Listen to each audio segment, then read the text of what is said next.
Hi, everyone. Welcome to the Lost and Found podcast. This is your host, Amanda. So excited to be here for another Wanderer Wisdom Wednesday. This one's coming out a little late tonight, but that just kind of is what it is because I'm crazy and I decided to challenge myself to do multiple episodes a week. It's not gonna lie, this is tough. This is so tough. Oh man, and trying to come up, keep up with all the other responsibilities in my life, taking care of my own health, eating, taking care of my house, my dog, my family, my physical therapy, my job. So much is happening right now with my job, everything down to the wire. But we're here, we're showing up, and that's what matters. That's a promise I made to myself for this month, and that's what we're gonna do. Today, we have a couple of listener questions. We got shorter questions today, not a full email. So I'm gonna pop through a couple of these and then we will get going. Again, the listener Q&A, I am so excited about these because it's such a fun way for me to engage with you, the audience members. I can respond to your comments directly. I can respond to your questions directly. And it helps me understand what you're thinking about or topics that you want me to cover that I maybe haven't covered yet or I haven't covered enough. I can go more in depth based on the questions that I'm getting all the time. So this is just a great opportunity for me to connect with you. So please feel free to send and submit a question anytime for the Wednesday episodes, the Wanderer Wisdom Wednesday, what would a wanderer do kind of scenarios. You can send those via email. So hello@podcastforthelost.com, or you can send them in the link in the show notes. There's an anonymous messenger. If there's any reason why you don't want to be known, but you still want to ask a question, you can send a message via the anonymous messenger. You can also send it to me directly on, YouTube, Spotify, Apple, Instagram, TikTok, wherever the DMs are. Feel free to send it and share it. I love it. And I will get to everybody as much as I can. So without further ado, question number 1. You always ask your guests about their lost and found moments, but what's one recent lost moment in your life that you're still navigating or healing from? Oh, I don't know that I've had... Well, I guess the most recent lost feeling wasn't exactly a lost feeling. It was the overwhelmed feeling. I think that's mostly what I've been feeling lately about my life. Because of the move, because I'm changing, because I'm going through a really pivotal time in my life. Back in January, I remember telling myself and telling my mom that I just had this feeling around my birthday where it's just kind of like, this is the year that's going to change your life. 2025 is the year that you kind of kick it into high gear. This is the year where you take yourself a little more seriously than before. And that is happening. We're mid-year now, 6 months in, and it's very clear the momentum is picking up. And it's a moment in my life where I'm starting to see the pieces fall together and trying to get a better grasp on what it's going to take to expand myself and expand my personal brand, expand my projects, expand my plans around the show and the goals that I have for my website, my eventually coming up with a digital product or writing a book or getting bigger names to come on the show. There are lots of ways that I can grow and move and improve. And I am only one person. And so that's really the most frustrating and hard thing to navigate right now is how do I grow something from nothing with nothing? I don't have a whole lot of extra money. Yes, I moved to help save money. That was one of the reasons. But I only moved 3 weeks ago. I haven't saved much. It's a weird balance right now where my whole life feels I'm blessed, but I'm overwhelmed. And it's an awkward state to live in where I'm grateful and I'm proud of everything I'm doing. And I'm glad, and I don't regret the moves that I've made so far. But there's stress piling up and I'm still trying to figure out how to navigate that, really. I don't think I'm lost right now. I'm sure I will be lost at some point, but I don't feel lost right now. I feel very overwhelmed, but I know that I will find a way to swim through this, or at least I can keep my head above water. I've been through stressful situations before in my life. I'll get through this again the same way I got through those old ones. That's kind of where I'm at, because nothing's going the way that I would like it to go. But I don't think growth happens on the timeline you expect it to happen on. Growth happens in its own way every single time through every phase of your life. And so this is just a phase of my life where I'm going to be overwhelmed while I'm trying to move on to the next level. All right, question number 2. How has your definition of purpose changed since starting the podcast?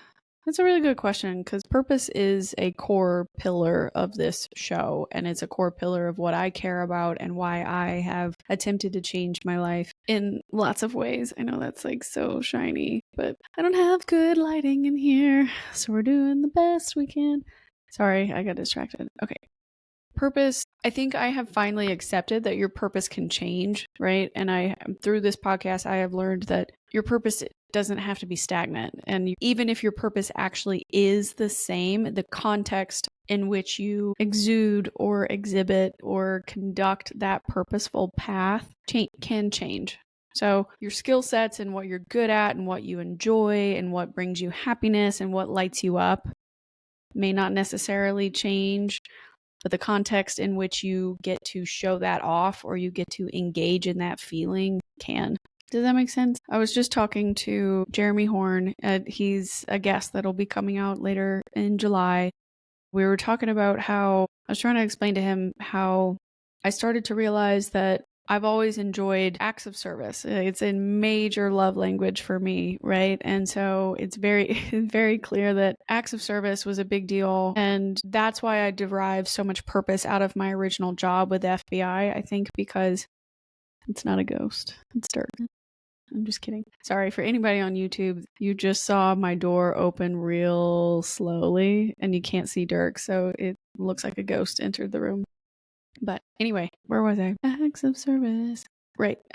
So serving the American people and upholding the Constitution of the United States was a very intriguing idea to me. The mission of the original mission of the FBI, and it's at its core, the purpose that it serves was attractive to me because I didn't join the military. I was interested in that, sure, and I grew up around it all the time because of my father's business and his friends and employees, but I never fully crossed that threshold. I probably should have done ROTC in college, in undergrad. That would have been a really great way to stay on top of things, and it would have been an interesting path to take, but shoulda, coulda, woulda.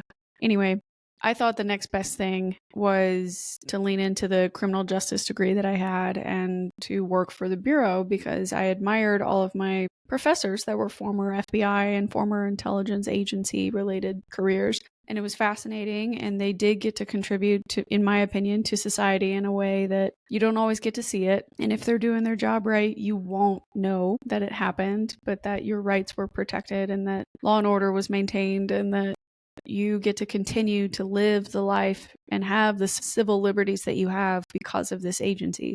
The only ones that are there actually dedicated day in and day out to protect that for you from anyone and everyone, including your own government. And to me, that was the cream of the crop. Like if you're going to dedicate a life of service to the American people and it's not military, to me, that made the most sense. And so that act of service, the act of engaging in the intelligence projects and programs helped me derive purpose. I was contributing to protecting soldiers abroad, to protecting our intelligence gathering activities, to protecting people inside the United States from criminal actors and threats and various things, and making sure that you get to live a life where you don't notice that. You know that you can live this freedom because there are other people standing on that line, guarding it and protecting you. And I admired that very, very much. And when I had to pivot and leave that path, that was very difficult for me. And so giving up that purpose, the quote unquote purpose, sucked. It was very hard for me to reconcile any of that kind of feeling. And so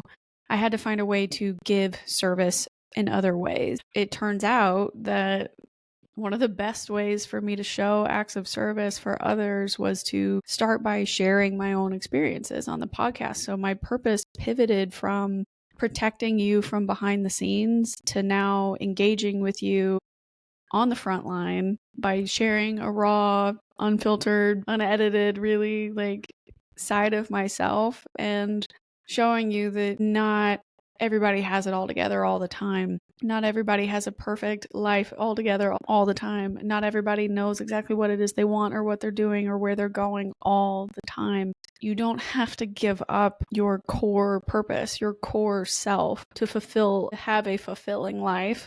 And I used to think that, right? The initial the initial severance from that previous identity was really rough for me.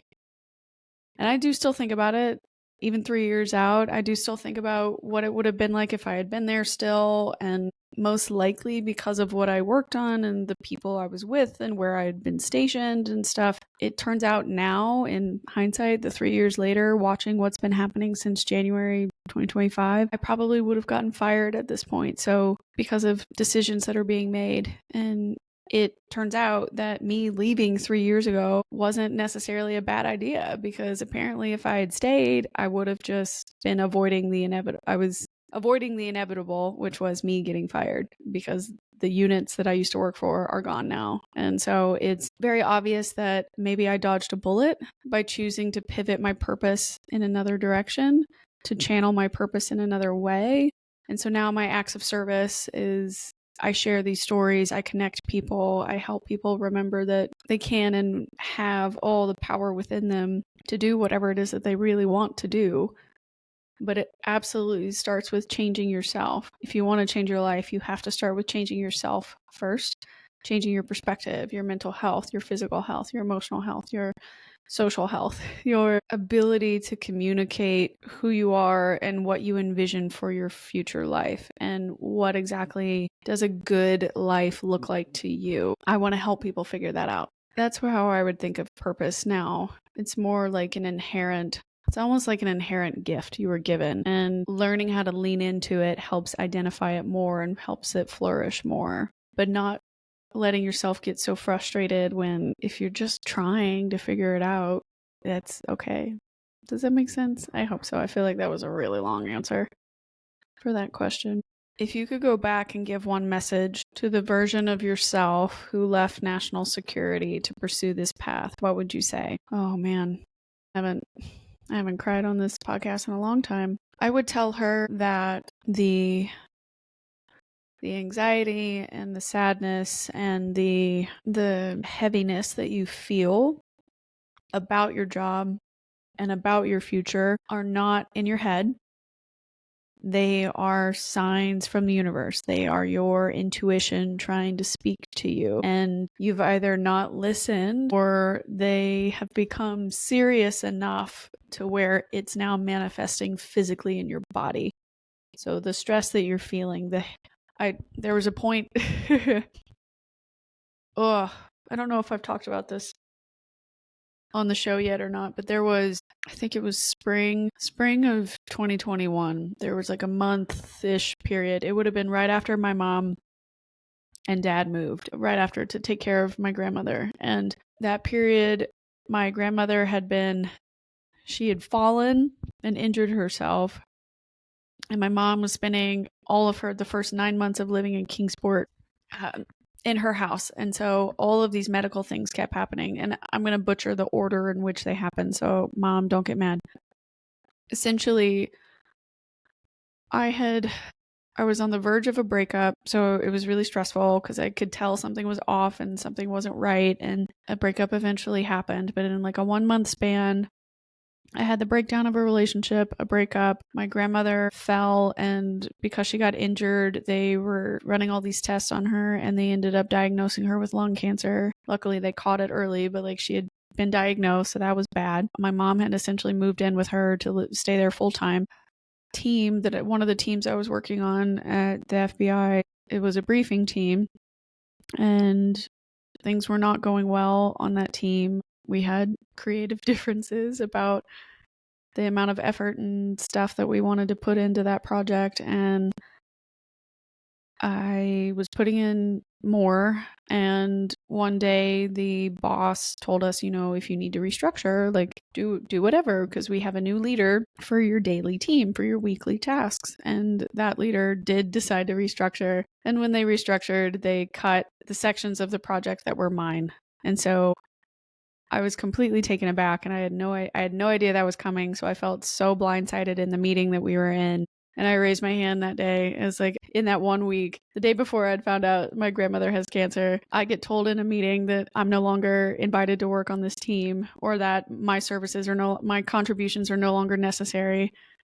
And I raised my hand. I was like, okay, then am I being let go because the boss did not tell me that? If we're cutting this, does this mean I'm no longer on the team? Can I leave then, I guess, because I have stuff to do? And that was one of the first times I was ever so passive aggressive at work. Because I was like, you gotta be kidding me. And then the person felt really bad because when everybody else in the room realized that that's what that meant, that I was going to be cut from the team, they all turned and were like, no, please don't. Like, we'll keep it. We'll find something else. We'll do not leave. Do not quit. You are a crucial part of the team. And at that point, I was like, you got to be kidding me, man. Like, I'm good. I don't need to be here if I'm not welcome. It's really okay. So that was awkward and terrible.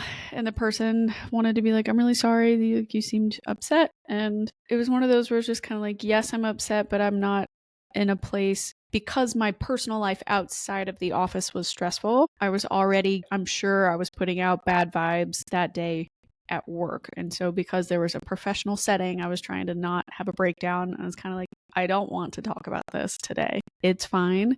We had a miscommunication in the meeting. Don't worry about it. But they kept pushing it. And it was kind of like, I don't want to tell you why I feel bad today. Like, it's just, we're not close. We're not good friends.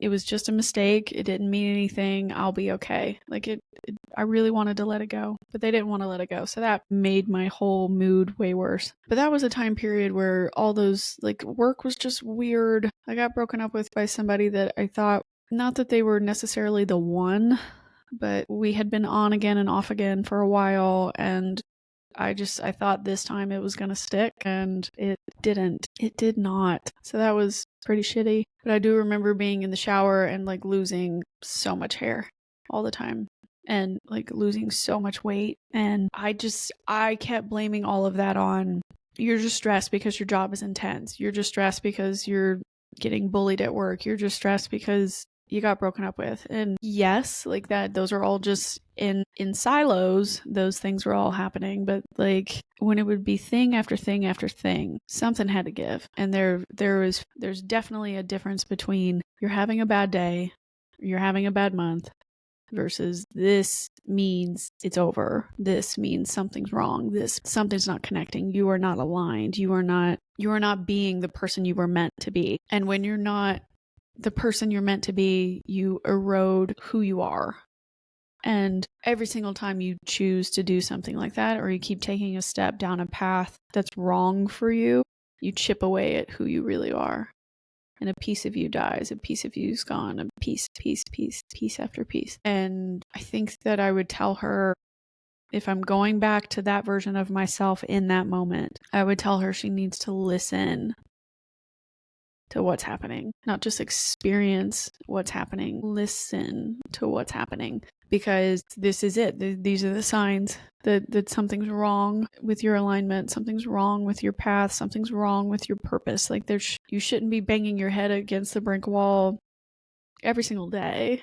You're going to have bad days, but you're not going to be doing this every single day. Something's wrong. So I would tell her to believe in herself and listen to herself and listen to what the signs are saying, because she's not wrong to know that something's off. She's not wrong to know that this is heavy. She's not wrong to feel how she feels. I think younger me was trying to brush it off and just assume like, well, this is the career. This is part of it. This is part of your career. This is what happens to us. The people that decide to do this, the people that go into national security, this is it.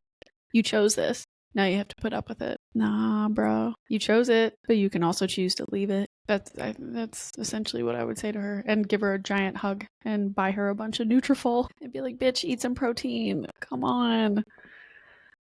Anyway, question number 4. Do you ever feel pressure to have it all figured out because you're the host of a self-discovery podcast? How do you handle that?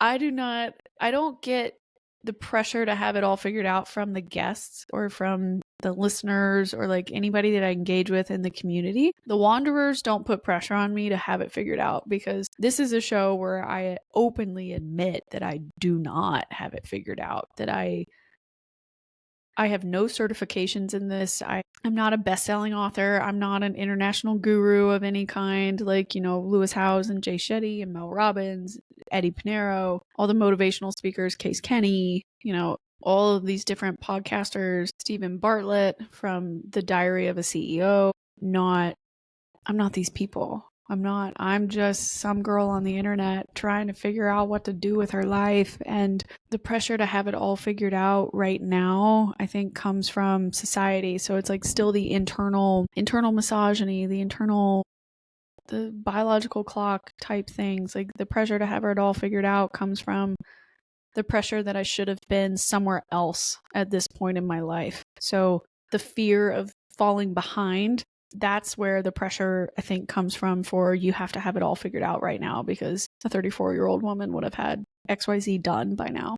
And the truth is, I'm on my own timeline for my own life, my own love life, my own financial life, my own family life, my own personal development life. I'm on my own timeline. And so trying to figure everything out all at once right now kind of takes away from the purpose of self-growth, doesn't it? If I already have it all figured out, all done right now, what else is there to learn? What else is there to participate in or expand myself on? No, I don't get external pressure right now from the community or from guests or from listeners or from immediate people in my life to have it all figured out. I think the pressure that I have to get rid of, or the misconceptions I have to get rid of, are all internally self-imposed limitations, right? The limitation that I should have been married with kids by now. I should have bought a house again by now. I did have a house in Philly. I did buy a house in Philly, but I should have been able to buy a house again, etc. I should have saved X amount of money first. I should have insert here, whatever self-imposed opinion you have about me as a person, insert that comment here. And the truth is, cool, great. I don't have it, don't need it, don't want it, don't prioritize it yet, whatever the excuse is. But like, I think it's all the internal self-imposed expectations, or the societal internal imposed expectations, that those are the things that make me feel like I need to have it figured out, or like I'm less than, or I'm behind. And the truth is, as I get better at shedding those things, I think I will feel less pressure to have it all figured out. And I hope that you will too, right? Like, it's a lot of times when I catch myself doubting myself, or I catch myself thinking something pressure related, I think I try and flip it and go, okay, why do I feel that way? Where does that come from? Where does that opinion or belief come from? Is it based out of fear, based out of anxiety, based out of my depression? Where does that opinion come from? Because the truth is most likely the exact opposite, or something completely different. So that's usually how I'm handling it right now, mostly. All right, everybody. That is the end of What Would a Wanderer Do? Thank you so much for listening to today's episode. I've got to get out of here. I got to go take Jerks on a walk, and then I have to edit for the next couple of hours. So what is it? There ain't no rest for the wicked. That's kind of how I feel right now. So send me some prayers, send me some good vibes. I appreciate all of you for tuning in and sending in questions. Keep sending them in. I will do my best to keep putting out as many of these episodes as I possibly can. I appreciate it so much. And if you're enjoying it, let me know. Leave a comment on YouTube, leave a comment on Spotify, Apple, wherever you enjoy your podcasts. And I appreciate it. It means a lot to me to see you engage and to submit these questions. It's been super helpful and enlightening too, because I feel like we can connect better, and I get to learn more about you based on what you're asking me. And I find that just very insightful. So I appreciate any and all of you that have submitted questions and participate with the show, support the show, sharing the show. It really means the world to me, and I wouldn't be here if it weren't for you. Love you, mean it. You know the drill. Like, subscribe, leave a review, share with your aunties, cousins, uncles, brothers, sisters, mamas, babies. Anybody that you think could benefit from listening to me pour my heart and soul out on the internet. If it'll help them feel better, more power to them. So thank you again for being here. I appreciate you more than you'll ever know. And I'll catch you next time. Remember, wanderers are always welcome.